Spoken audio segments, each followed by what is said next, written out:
Greetings. Welcome to my channel. I hope you and your investments are doing well. If you are new to this channel, my name is Steve Coleman.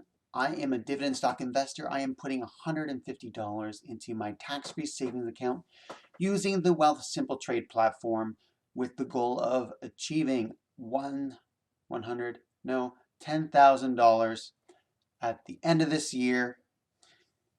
As you can see above, I am very, very close. I will definitely hit that target unless the markets take a bit of a dive. And as you are probably aware, things are a little volatile right now in the markets. A lot of speculation that inflation is going to kind of rock our world. Fingers crossed that we can pass that $10,000 threshold. I have already reached one goal, which above, again, you can see that I have achieved, on average, $31 a month in dividend payments. So I just received a new payment from a Royal Bank, which has brought up my November numbers to $16.16. Let's first take a deeper dive into the spreadsheet to walk you through a bit of the logic. This is after I've had made some of these purchases, but there was not much movement. So the decision factors are still valid. What we're looking at here are the 12 positions I hold in my tax-free savings account on Wealthsimple Trade. I have it sorted by unrealized gain losses, where I can see where I'm down the most. I always try to average down my cost as much as possible, so when I see a stock in the red, this is a buying signal to me. So I will look to see then which one is the lowest percentage of my holdings and make my decision based on that. If you've been watching my channel for a long time, you know that I bought Brookfield Renewables in the beginning. So it is a huge, large percentage of my holdings. So I pretty much just leave that one alone. And I basically look at anything above that. Which in this case is Chorus Entertainment. So right now it is a low percentage of my holdings and it is currently in the red. So buying any stocks into this will reduce my average buying price, which is what we're after. Then moving up the list, we have Acon Group, but right now it's sitting at 7.2. So then I'm just going to move up to 7.08%. So just a slightly lower percentage of my holdings, which I am trying to keep that as equal as possible when it makes perfect sense. So I am going to pick up one share of Interject Renewable Energy. I currently have 34 shares and I'd like to get that up to just 34. I like even numbers. So as I go through all this, I will probably be, actually I think that's the last one that is an odd number.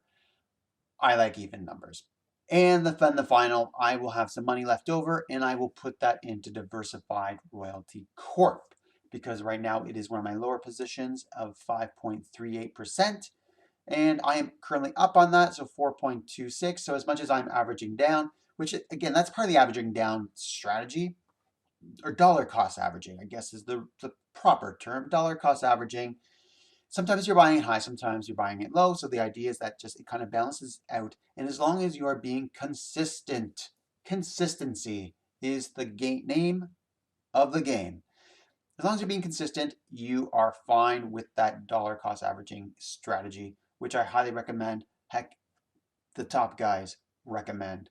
So those are the three stocks that we're going to purchase.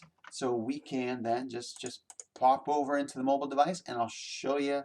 I'll just quickly go through what I did. So the first one is Chorus Entertainment. So let's pick up 24 shares of that. Going to give me a nice even number. And then what I do is I go afterwards, after I purchase those, we'll jump, excuse me, we jump back over into the spreadsheet and we go into our activities and we record. So 24, and I got them at $5.32. And then boom, that's recorded. So now I've got a nice even 140 shares of Chorus Entertainment.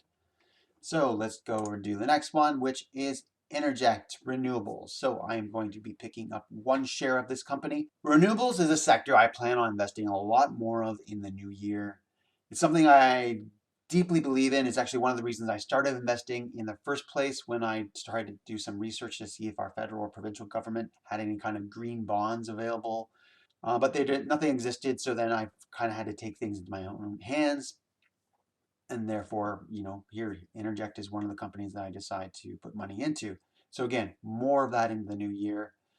What do you guys think? Is that the right way to go? Should I be investing in the renewables?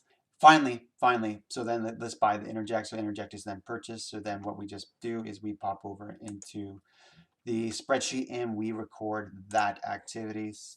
Then so there we go. So now I have a nice even number of stocks there.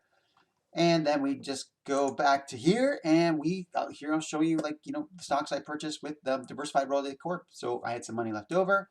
So I like to throw some extra dollars into Diversified Royalty Corp when I have them, just because it just helps grow that position a little bit better.